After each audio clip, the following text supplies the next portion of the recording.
The People's National Movement continues to urge voters to be mindful of unrealistic campaign promises that could have far-reaching consequences. The party was at Nyahbinghi Corner in St. Joseph on Tuesday night.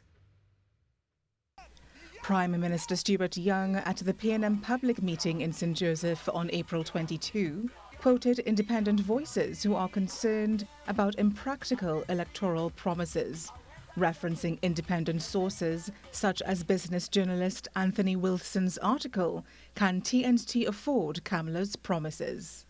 And listen to what he warns us about.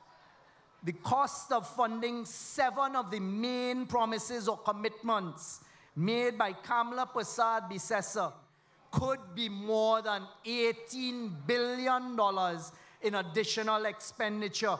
Minister of Health and candidate for Aranguez St. Joseph, Terrence Deyalsingh, reminded citizens not to repeat history. In 1986, in the run-up to that election, a coalition called the NAR promised you the earth, the moon, and the stars. But when the NAR found out they could not fund their promises, they had to go to something called the International Monetary Fund, or the IMF. What was the result of that? Homes were lost. Hopes and dreams were shattered. Referring to the revenue earned from the PNM's unprecedented restructuring of Atlantic LNG, amongst other revenue-boosting successes in their 9-year tenure. So that is $38 billion. That is what paid for GATE.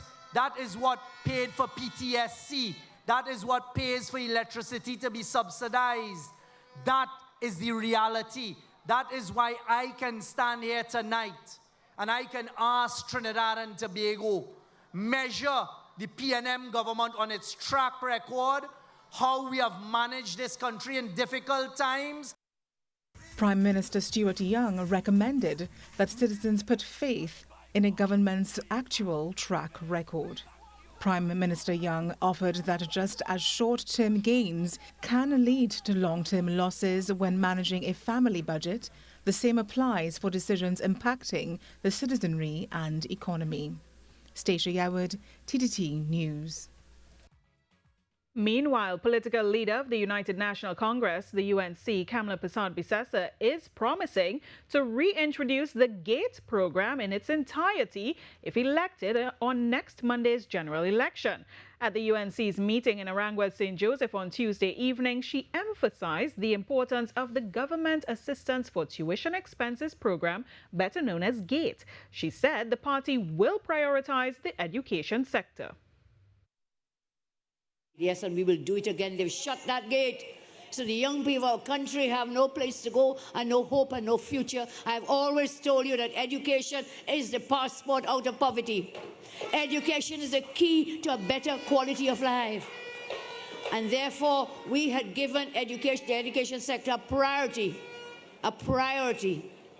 in all of the governance, because that's the only way the children are our future. We will open back that gate. We'll bring back the laptop program. Mrs. Persad-Bissessar also promised to reform the education sector, including monetizing social media for content creators. You know how many classrooms are without teachers? Do you have any idea? And I'm not going to talk about the teachers today because we all at one point had teachers. So we need to put teachers in every classroom for our children to grow and learn and develop. This vote on Monday is for content creators, to monetize social media. Roger spoke about it tonight again, to monetize social media, to access instruments, investments, training programs, to build our new industries for diversification,